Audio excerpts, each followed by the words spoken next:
Hello, and welcome to More Together with School District 25, where each week we'll take a deeper dive into some of the issues, accomplishments, news, and current events happening around our school communities. This is a chance for listeners to get to know the school district and learn more about the educational issues you care about the most. I'm Courtney Fisher, and today I'm welcoming two guests, Mr. Ken Monroe and Ms. Tonya Wilkes. Ken is the president of the Pocatello branch of the NAACP. Tonya is the director of student support services for School District 25. I first want to contextualize how this conversation came to pass. Ken reached out to the school district after recent incidents occurred locally regarding race that garnered media attention. After that initial conversation with Superintendent Howell, Tonya Wilkes, and myself, I reached back out to Ken to invite him and Tonya to join me today on this week's podcast. So let's get to it. I want to welcome you, Ken. Well, thank you. I'm very happy to be here. And welcome, Tonya. You are kind of back by popular demand. You've been here before. Thank you. It's good to be here. So thanks both for taking the time to join me today. And I first want to find out just a little bit more about our guests. So Ken, will you tell us a little bit more about yourself, please? Okay. Well, I'm the president of the Pocatello branch of the NAACP. I grew up here in Pocatello, attended Franklin Junior High School, Pocatello High School, and then graduated from Idaho State University. So I've been here quite a while, but after I did graduate, I moved to Boise, where I began my business career. I started working with the Idaho Housing Agency. So I was there in their infancy, and I had the opportunity to develop programs that do a lot for the state. So I'm pretty familiar with regulations and things like that, and that's kind of always been my past. Is I needed to know more than the people coming in. So it was always important that I knew, the guidelines for putting programs and things together. I was in Boise for about 20 years, and while I was in Boise, I served as secretary, treasurer, and president of the Boise branch of the NAACP. Okay. So I've been involved in the NAACP for quite a while now. I've got 3 kids. One is still here. I have an older daughter in Dallas and a younger one in Boise. And the reason I'm back in Pocatello is I came back to take care of my mom. And I guess that's the whole story. But they say once you come back, you stay, and I am here. How long have you been back? I came back about right around the year 2000. So it's been about 20 years that I've been back also. And I came back, I had an opportunity to work with the Senior Citizen Center. I was the director down there for a while. And most recently, I've been working up at Idaho State University. So as president of the Pocatello branch, I've had a number of different responsibilities and roles to do with them. But I've always enjoyed being part of the organization. And with what happened last year with George Floyd and a lot of other things, it became quite visible to everyone that something needed to be done. So I've been both popular and not popular over the last couple of years. So I find that your story is reminiscent and familiar one, because most people who have a deep history of Pocatello and have gone elsewhere, they're happy to return to this community. It's easy to love and live here. So yeah, I've always enjoyed Pocatello. When I was in Boise, of course, I went to Idaho State, and we played football against Boise State. And then when I moved to Boise, they expected me to be a Boise State supporter, but I was not. So couldn't have it. I've always enjoyed Pocatello. True Bengal. So Tonya, welcome back, and thanks for joining us again. And can you tell us, remind our guests a little bit about yourself? You bet. I'm a native of Pocatello as well. I grew up in American Falls and went to Idaho State University and received my bachelor's and 2 masters there. So I was a full-time student for a long time. Taught math and science for 10 years and was an administrator for 10 years. And now it's finishing my second year as Director of Student Services. And I just have a huge passion for learners. I always add the word support to your title, and I did that to Kent Hobbs when he was here too, because it's such a, student services, but there's such an element of support there. So I agree. Corrected me that I got your title wrong. It's okay. But okay, so we're together here because recently some local incidents have captured both the attention of the media and our local community. So can you just tell us a little bit about why it was important for you to reach out to School District 25 and initiate this conversation? Well, I believe the main reason was I wanted to come to the school district to find out exactly what had happened. There were a lot of rumors floating around. Again, I wanted to get the information that I could to support anything that needed to be done. So I thought the best source was to come to the school district to see what was going on. The other reason for it is that's kind of the second incident that's happened over in this side of the state it was been over a month now, but up in Shelley they had an incident that occurred, and then we had the incident here. And so for me, that was beginning a pattern that I wanted to, I guess, address with the community, not necessarily say it was anybody's fault, but I needed to come to the school district because that seemed to be the best way to get the information that I needed. The other thing is I thought it was real important for people to, again, realize that, racism does exist here.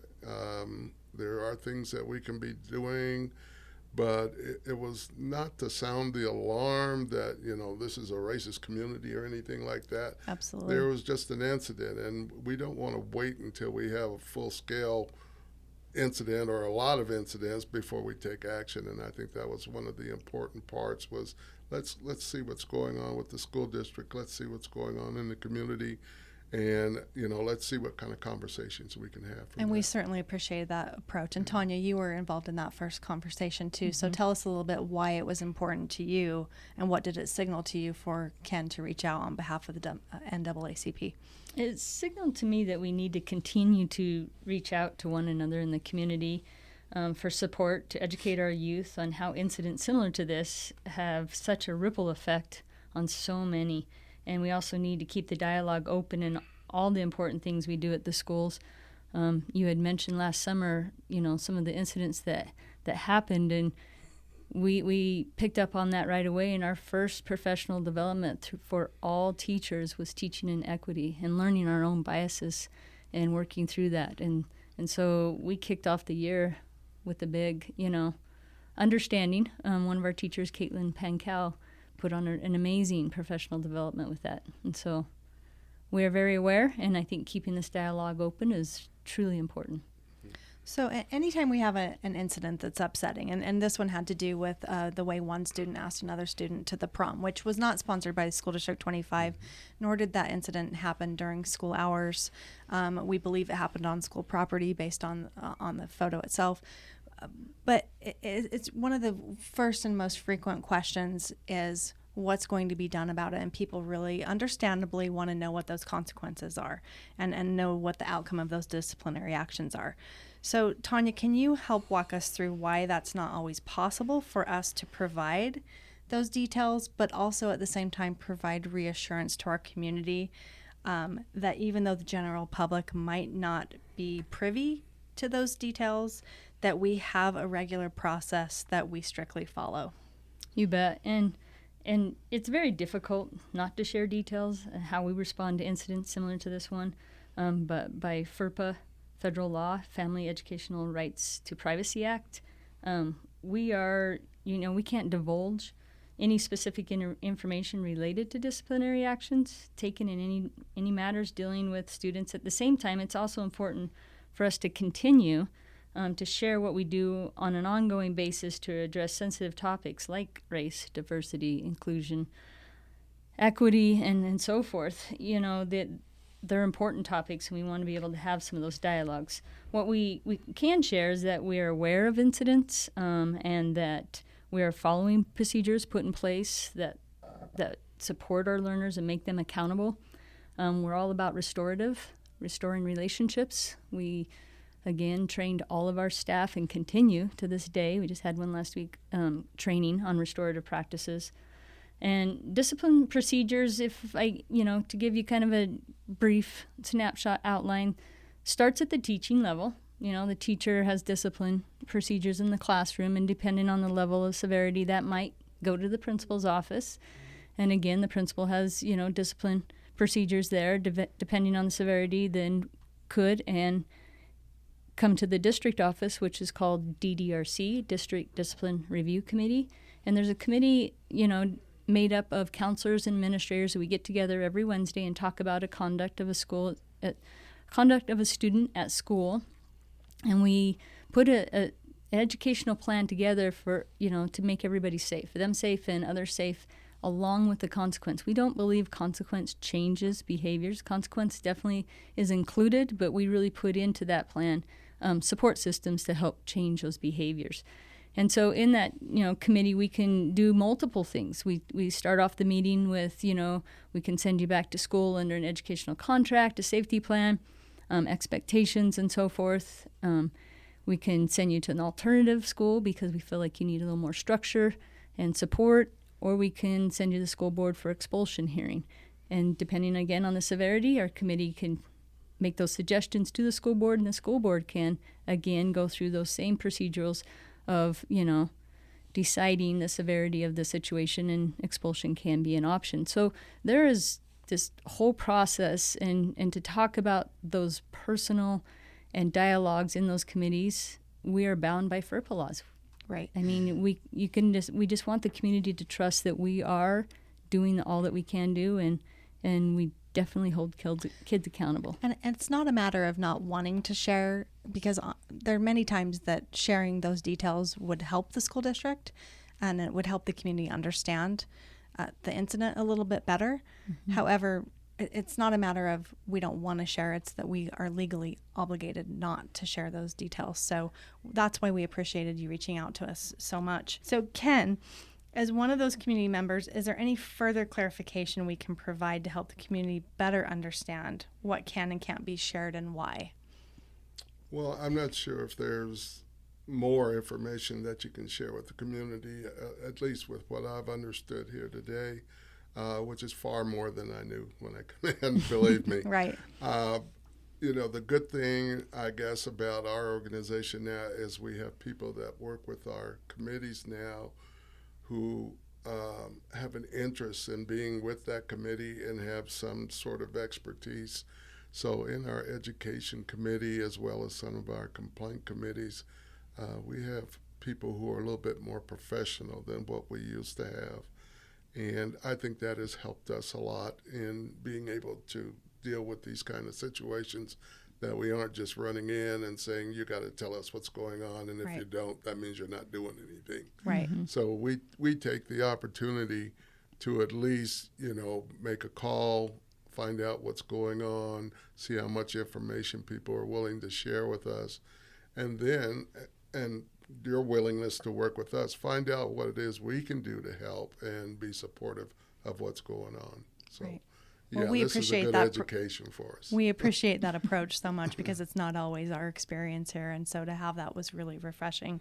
So Tonya, you mentioned topics like race, diversity, inclusion, equity, suicide prevention, sexual harassment, bullying. Mm-hmm. These are highly sensitive topics that can be upsetting to people, hard to talk about, and often politically charged, right? Exactly. So can you share with us some of the support services that School District 25 has integrated throughout the district to address these topics on an ongoing basis? Because this is not just something that, an incident happens and we talk about it for a day. We continually talk about these issues. You bet. An incident will definitely bring it to light, but we are always, willing to learn and grow, and we are continuing with that. And there's many ways that we do that. With our staff, we require all staff to attend a suicide prevention training, restorative practice training, professional development yearly. We had professional development on trauma-informed classrooms. We've had professional development, like I mentioned earlier, teaching with equity. We are continually growing, and this next year we're having professional development on resilient learners to talk about establishing some strategies and so forth to support our learners, what they've been through this last year with the pandemic and emotional learning and so forth. it's really taken a toll on them. And so we're continually growing as a staff, and with that, we again have support systems in place for the students as well. We practice the Virtues Project, the Rachel's Challenge, the Idaho Drug-Free Youth, the mentoring.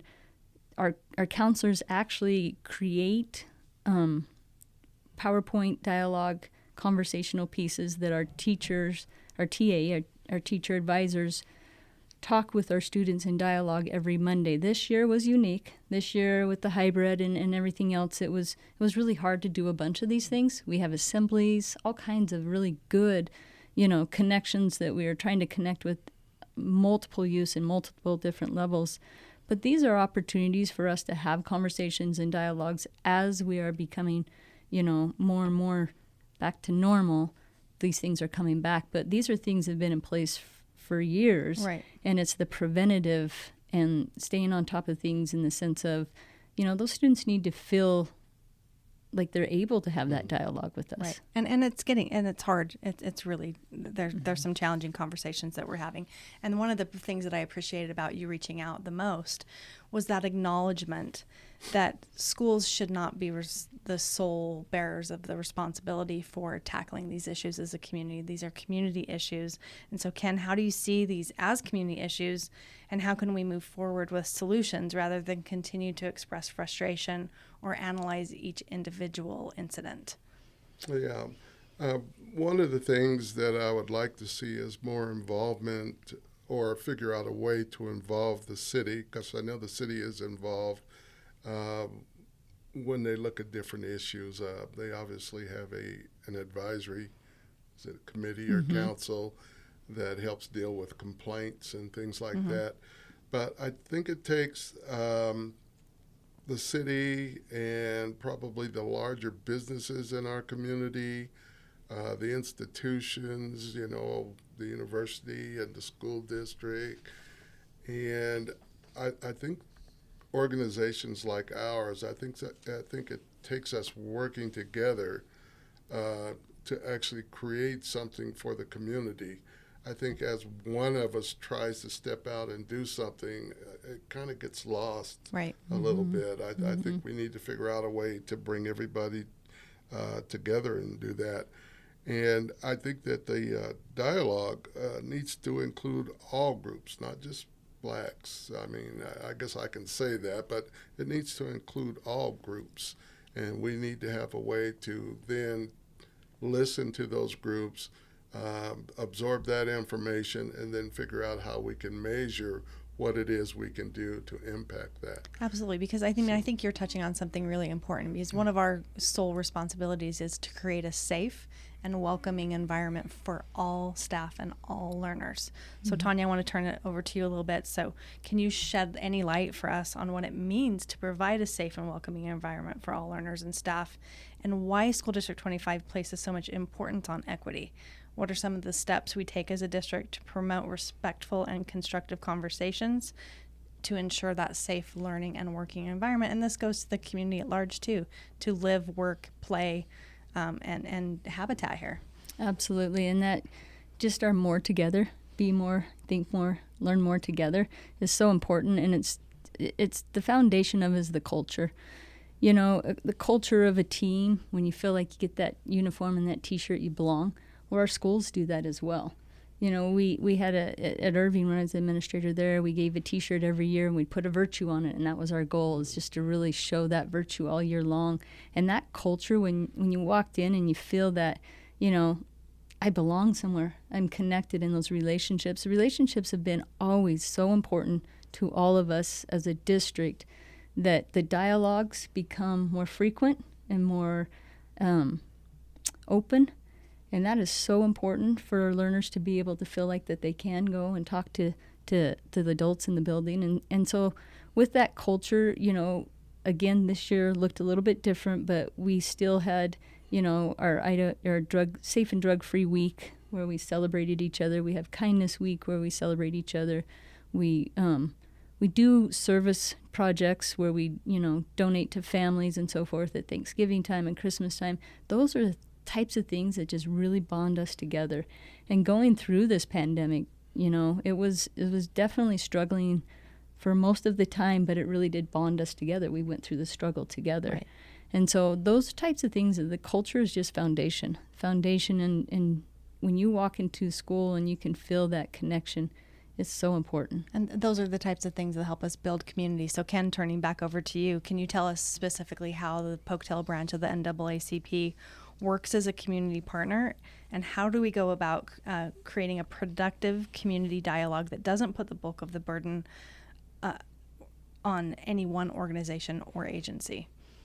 Yeah, well, as I stated, I think the city and businesses and, institutions in the community need to kind of take the lead on this. I think it's something that we need to look at from the standpoint, how do we open it up to share these ideas and experiences, because culturally there are experiences that people need to understand happen right here in Pocatello. Right. Mm-hmm. And those experiences, we need to figure out, how we can share that information and how we can celebrate our differences. The other part of that, I think, is, diversity is a real key issue in the whole thing. And I don't mean diversity just with race and ethnicity, although that's really important.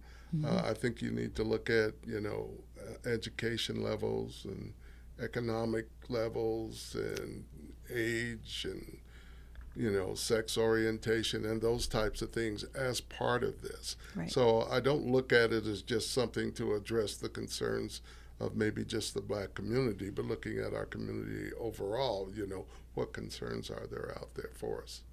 Absolutely. And our increasingly politically charged environment, it becomes harder and harder to talk about. And it's hard to find ways to open that dialogue in a really positive and productive way. Do you have any suggestions? Because I know there are people out there that wish they had the dialogue to start. Where do I start? What do I do?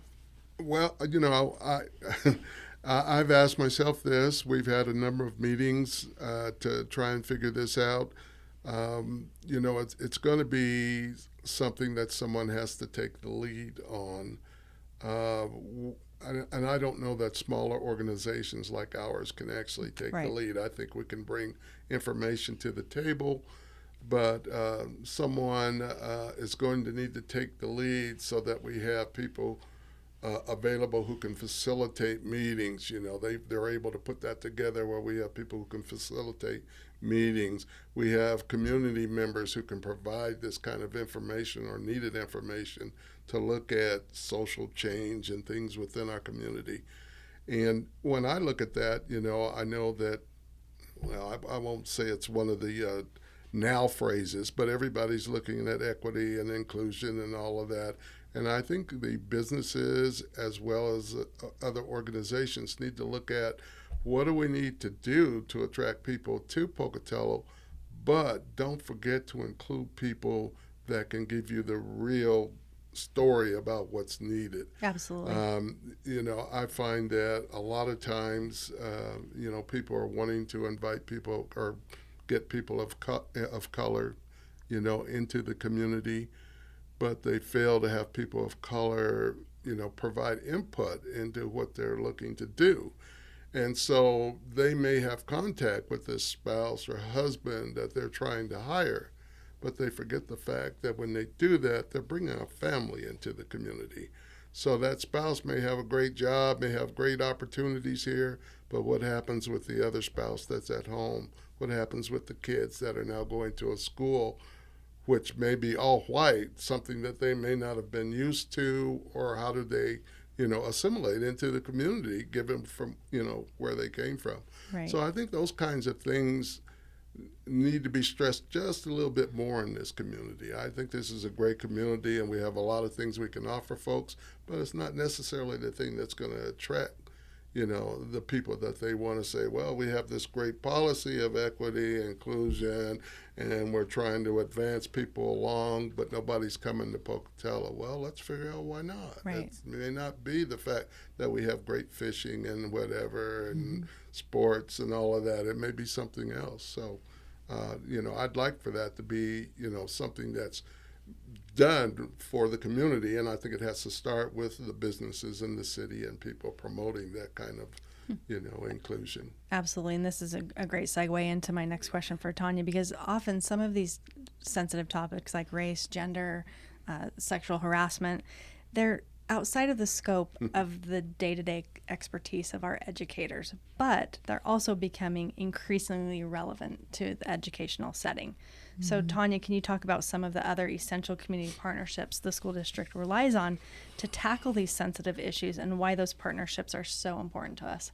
Yeah, you bet. And we have, a lot of community partners that we work with daily. I just got back from a interagency, meeting with child protection and so forth. So yeah, we're definitely a part of this community, and we want to be, very transparent in that we are working together as a whole community to help these children, the whole child, not just in the educational realm, but the whole child. And so our community partners that we work with right now is children's mental health, juvenile justice system, the community counselors. We actually house some community Health West counselors in our buildings to help support some of our learners.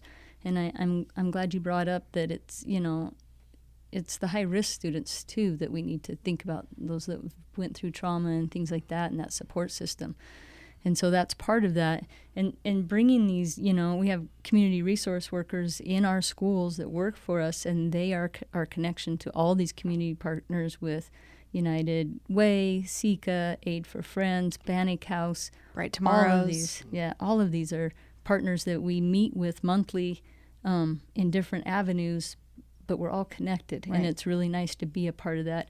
It was interesting. I was talking to a gentleman just yesterday about a program that we're trying to bring in, and he was talking to me about restorative practices. That, yep, we've been doing it. We've been doing it with juvenile probation. We've been doing it with our staff, bus drivers, teachers. He's like, oh my gosh, really? And I said, yeah. And he's like, you work with probation? I said, oh my gosh, we work monthly, in meetings and making sure that we're supporting. We house 2 teachers at the juvenile detention center supporting those kids. So they were just like overwhelmed with the communication that we have with our community partners and how we support each other. For those people that don't know, define restorative practices, because that's it's a term and a phrase that we use a lot, but I don't know that the average general public member knows what that means.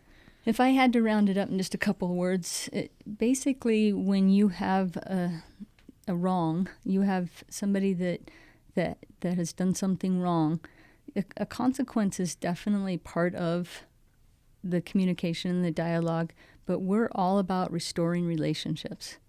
We want to make sure that the relationships are restored and that we move and we learn from this, and that we don't just feel like a consequence fixes it and then, educates them. That doesn't happen. Restorative practices is the ability to restore relationships in dialogue. Okay, perfect.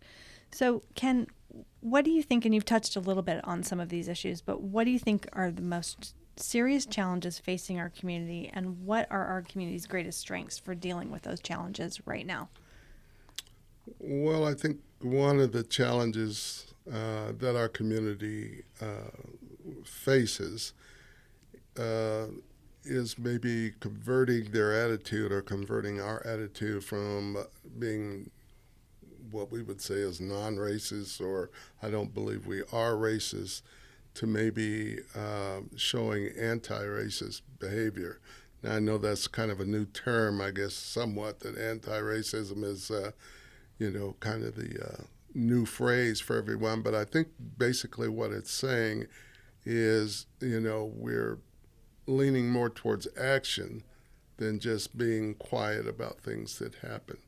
And I think it was John Lewis who just recently passed. He had a statement or slogan or something about, if you see something that's wrong or something that's not fair or whatever, you need to say something, but more importantly, you need to do something. And I think that's what we need to do, is adopt that kind of attitude, that we're not just going to sit by and just turn our head. When we see something wrong, we're going to say something about it, and then we're going to do something about it. That's a phrase we've used frequently with our safety. If you see something, well, say something, and it's giving your staff and our learners those avenues to be comfortable bringing to light these conversations and feeling comfortable to have them in a safe environment. Yeah, and I think, just like you said, you've looked at things like that. I think our community strength is just the fact that we're willing to adopt and do these things. I mean, I don't think when these kind of conversations come up that people say, no, we're not going to do that. We're not interested, or even if they may feel that we don't have as big a problem as maybe some of the larger cities back east, they're still willing to look at, what we can do to be a better community. So I think that's awesome. A strength here in this community. Right, I think so too. Tonya, what would you say with that same question in relation to our school communities? What are some of our greatest challenges and greatest strengths dealing with them? Social media. I think that, we can't respond to details. We can't respond to sharing information, and so that looks like we're not doing anything. Say something, do something. You bet if we get told, we do something, but we can't respond to that, and we can't advertise that. And so it is definitely, I don't know if you ever heard of the film Social Dilemma, but you get caught up, and some of our kids get caught up and look at things, and so they get exposed to more and more and more, and sometimes that's not positive. So their outlook is just different, and it's swayed by that. But it is so important that we just spread kindness and trust that everyone is doing all they can to help our youth. And it definitely can help us, but it has definitely hindered in our communication because we can't respond. So what can we, we've touched on this, that these conversations involving race or other sensitive topics, sexual assault, all of the things that we deal with on the school level, they're difficult, but they're necessary. And increasingly so in today's politically charged climate, it's difficult for people to even know what to say or what action to take that is safe, respectful, meaningful, or productive. Like, can you see something, say something, take action? What can we do as individuals or as a community to make a difference, to not only create that dialogue, but to create that lasting, meaningful change? The biggest thing I think is just to get to know people. Take the opportunity to have conversations with folks, different groups. Take the opportunity to look at other cultures that may be in our community. Definitely there are different cultures that are here for people to look at. And I think also what I consider something that is real important is I think families need to begin to have more discussions about these types of topics too. How they go about it, I think that may be where they want to talk to folks, what's Right. the best way to talk to my children about this? Or even to look at, when I talk to people about, we put out a brochure, we call it a 411 brochure, how to deal with the police if you're stopped. For a lot of people, just, having the idea that there's a certain way I should act, I didn't teach my child that, I just taught him to be respectful. Well, we don't, and I say we, meaning black people, we don't necessarily teach our children to, when they're stopped, that they're being disrespectful. We're saying you need to do this in order to survive.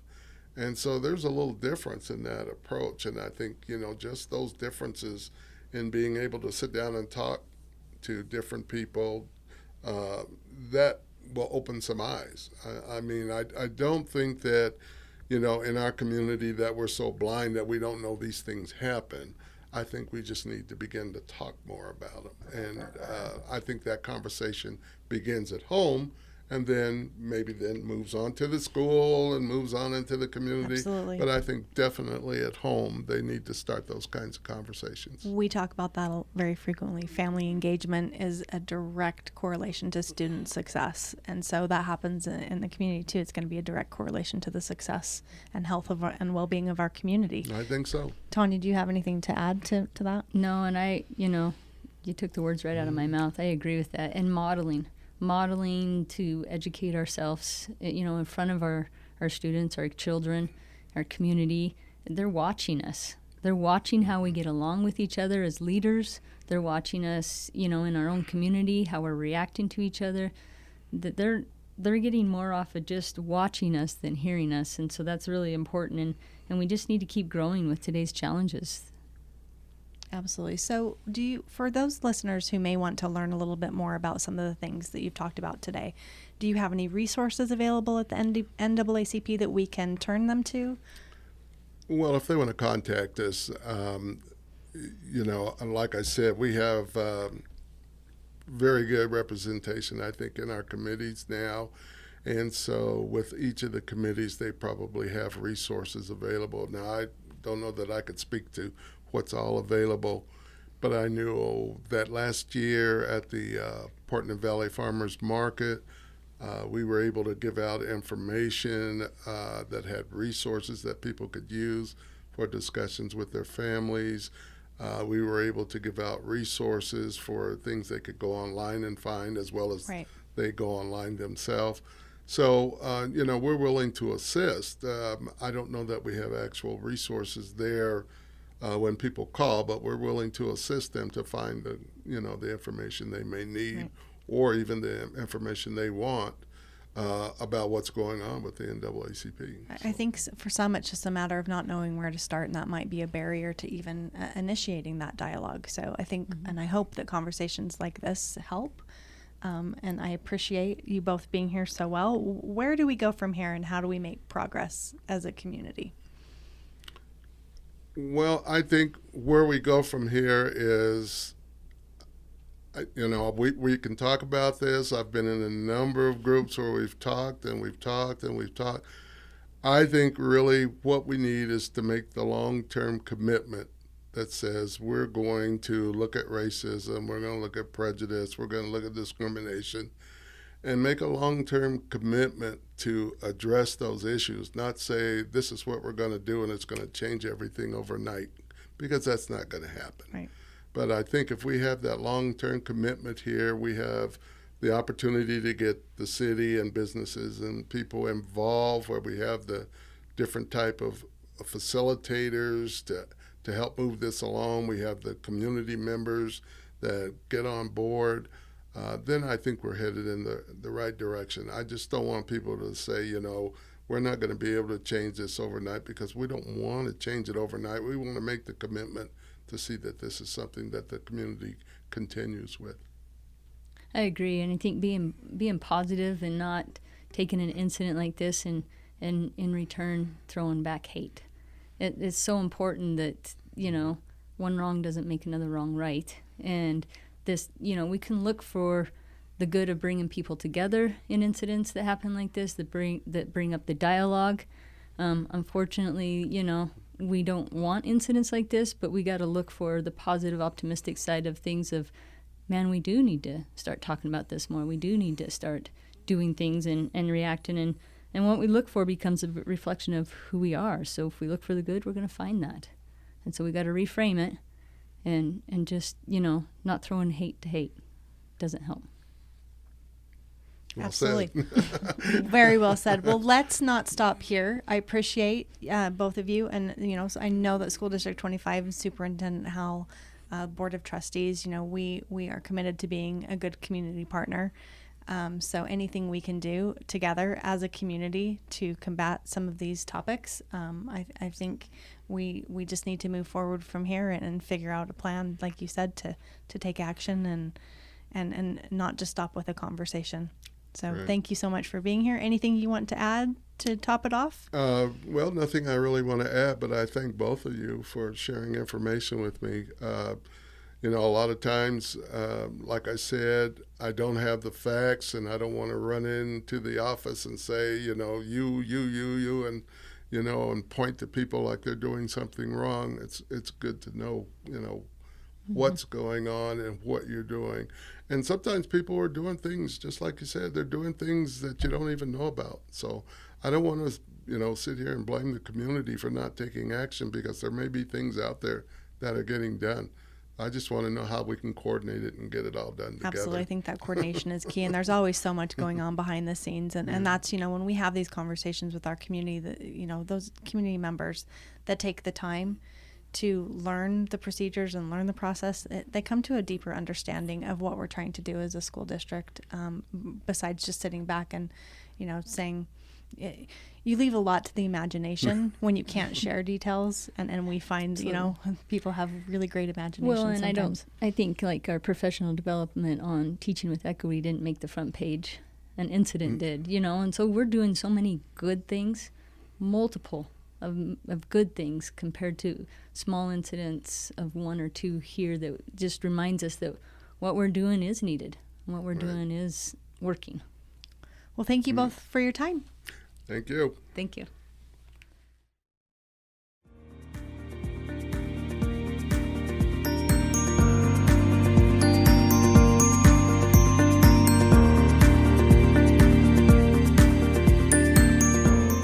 Thank you for tuning in to today's podcast. Our mission at School District 25 is to think more, learn more, and be more together. If you enjoy this podcast, remember, check us out every Friday with a new episode available on our YouTube channel. And if you have an issue you'd like to hear more about, send your ideas or questions to communications@sd25.us.